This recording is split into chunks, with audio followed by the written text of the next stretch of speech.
दोस्तों, ब्यूटीफुल हिंदी कहानी में आपका स्वागत है। आज की कहानी है जब मैं 16 साल की थी। इस कहानी के सभी पात्र और घटनाएं काल्पनिक हैं। अगर ये कहानी आपको अच्छी लगे तो लाइक करें, शेयर करें। चैनल पर पहली बार है तो प्लीज़ मेरे चैनल को सब्सक्राइब करें। एक दिन की बात है, जब मैं सोकर उठी तो मेरे मोबाइल की घंटी बज रही थी। मैंने देखा तो मोबाइल पर एक अनजान नंबर से फ़ोन आ रहा था। अनजान नंबर देखते ही मैंने इग्नोर कर दिया, पर बार बार मोबाइल पर फ़ोन आते ही जा रहा था। मैं फ़ोन रिसीव नहीं करना चाहती थी, पर बार बार मोबाइल की घंटी बजने की वजह से मजबूरन मुझे फ़ोन रिसीव करना पड़ा। फ़ोन उठाते ही मेरे कानों में जो आवाज़ आई वो सुनकर तो मैं एकदम चौंक गई।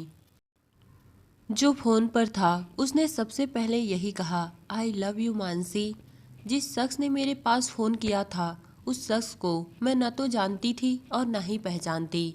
जब उसने ये वर्ड बोला तो मैंने उससे गुस्से में पूछा, आखिर तुम हो कौन और तुम्हारी हिम्मत कैसे हुई मुझे ये सब कहने की। उसने कहा, बुरा मत मानना मानसी, शायद तुम मुझे नहीं जानती पर मैं तुम्हें जानता हूँ। मैंने उससे कहा, देखो मुझे ज़्यादा घुमा फिरा कर बात करने की आदत नहीं। बताओ तुम हो कौन और तुम्हें मेरा नंबर कैसे मिला। उसने कहा, मानसी मुझे खुद ही आदत नहीं है घुमा फिरा कर बात करने की, इसलिए तो मैंने फ़ोन करते ही अपने प्यार का इजहार कर दिया। मैं तुम्हारी सहेली सुप्रिया के बुआ का लड़का हूँ। उसी ने मुझे तुम्हारा नंबर दिया। वो नंबर देना नहीं चाहती थी पर मैंने बहुत जिद की, फिर उसने दिया। उसकी शादी में जब तुम आई थी तभी मैंने वहीं पर तुम्हें देखा था और तुम्हें देखते ही एक ही नज़र में मुझे तुमसे प्यार हो गया। मेरा नाम रोहित है और मैं तुमसे शादी करना चाहता हूँ। शादी वाली बात सुनते ही मैंने तुरंत फ़ोन काट दिया, क्योंकि मैं अभी शादी नहीं करना चाहती थी।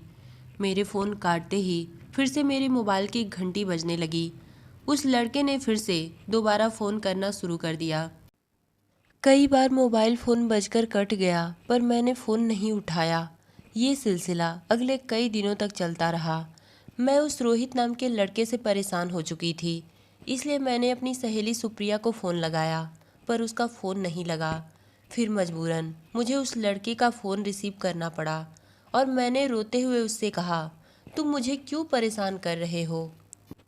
उसने कहा, पर तुमने अचानक फ़ोन क्यों काट दिया। मैंने तुम्हारे मोबाइल में अपना फ़ोटो भेजा है। फ़ोटो देखते ही शायद तुम मुझे पहचान जाओ, क्योंकि सुप्रिया की शादी में तुमने मुझे देखा भी था, पर शायद तुम्हें याद नहीं होगा। बुरा मत मानो मानसी, मैं तुमसे दिल से प्यार करता हूँ।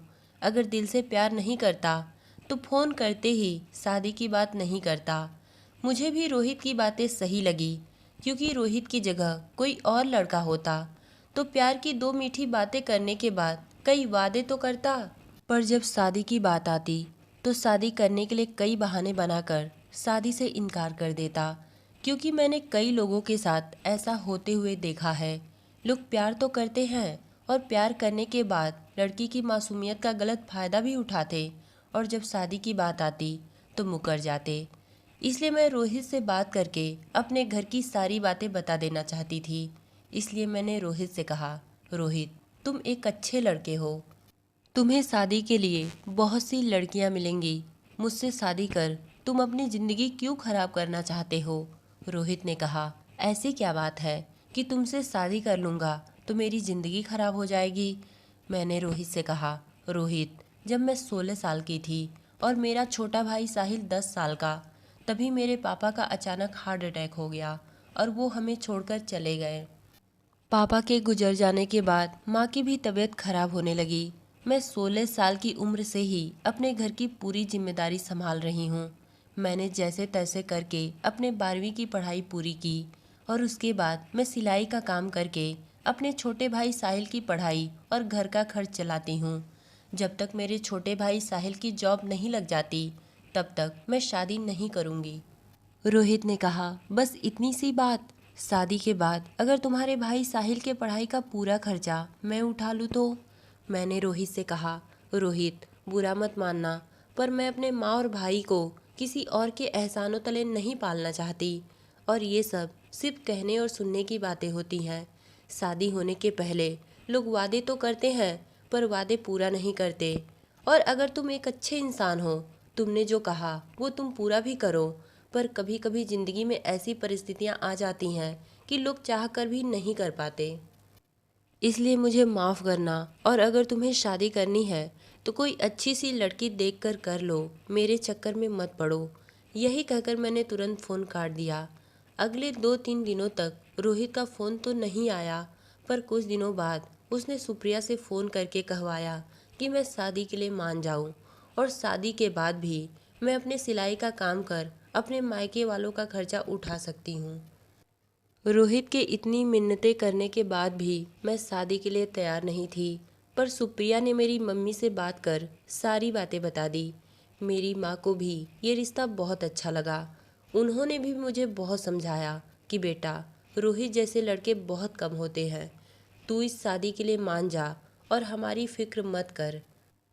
मैंने भी बहुत सोचा, और रोहित ने भी तो कहा था कि शादी के बाद भी मैं सिलाई का काम कर अपने मायके वालों का खर्चा उठा सकती हूँ। इसलिए मैं रोहित से शादी करने को तैयार हो गई। जब रोहित को ये बात पता चली कि मैं शादी के लिए मान गई हूँ तो वो बहुत खुश हुआ। उसकी खुशी का तो ठिकाना ही नहीं था। सच में रोहित मुझसे दिल से प्यार करता था। कुछ दिनों में मेरी और रोहित की शादी हो गई। मैं दुल्हन बनकर रोहित के घर आई। 1-1.5 महीने तक तो ससुराल में मेरा दिन बहुत अच्छे से गुजरा, पर 1-1.5 महीने बाद मेरी सास ने मेरा जीना हराम कर दिया।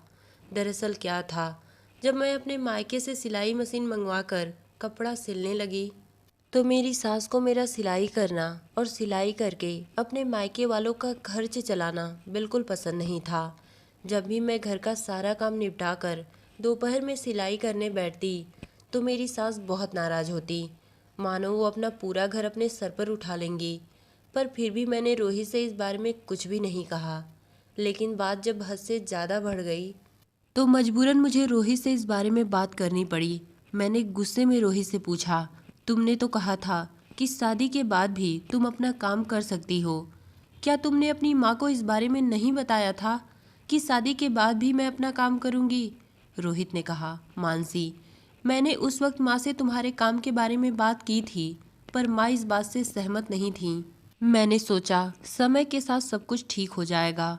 मानसी, तुम भी चिंता मत करो, अभी नया नया है, कुछ दिन बाद माँ भी समझ जाएगी। मैंने रोहित से कहा, रोहित, यही तो परेशानी है कि मेरे पास समय नहीं है। अगर मेरे पास समय होता तो मैं ये सब करती ही क्यों। मेरा दिन ससुराल में ऐसे ही किसी तरह गुजर रहे थे। कुछ दिन बाद रोहित को अपने काम के सिलसिले में कहीं बाहर जाना था। रोहित का घर से कई दिनों के लिए बाहर जाना मुझे अच्छा तो नहीं लगा, पर जाना भी जरूरी था, इसलिए वो चले गए। रोहित के जाने के बाद एक दिन जब मेरी सास दोपहर में सो गई तो मैंने धीरे से सिलाई मशीन निकाला और कपड़ा सिलने लगी, क्योंकि मैं बहुत लोगों के कपड़े का ऑर्डर ले चुकी थी और टाइम से कपड़ा सिलकर देना भी जरूरी था। सिलाई मशीन की आवाज़ सुनकर मेरी सास की नींद खुल गई और वो मोटा सा डंडा मेरे पास लेकर आई। उनके हाथ में डंडे को देखकर तो मैं एकदम डर गई। मुझे लगा कि कहीं इस डंडे से वो मुझे मारे ना, पर उन्होंने उस डंडे से मुझे तो नहीं मारा, पर मेरी सिलाई मशीन का तोड़कर बुरा हाल बना दिया। और जब मैंने रोते हुए उनसे कहा, माँ जी, आप ये क्या कर रही हैं? भगवान के लिए ऐसा मत करिए, ये हमारे मायके की रोजी रोटी है। मेरे ये कहते ही उन्होंने मुझसे गुस्से में कहा, तू बहुत जुबान लड़ा रही है, असल में तू मेरे घर के लायक है ही नहीं। यही कहकर उन्होंने मुझे धक्के मार के घर से निकाल दिया। मैं रोती रही, बिलखती रही। उन्होंने दरवाज़ा बंद कर दिया। मैं रोते रोते किसी तरह अपने मायके चली आई। अगले 2-3 दिनों में रोहित का फ़ोन मेरे पास आया। मैंने जब फ़ोन उठाया तो रोहित ने कहा, मानसी, तुम कहाँ पर हो?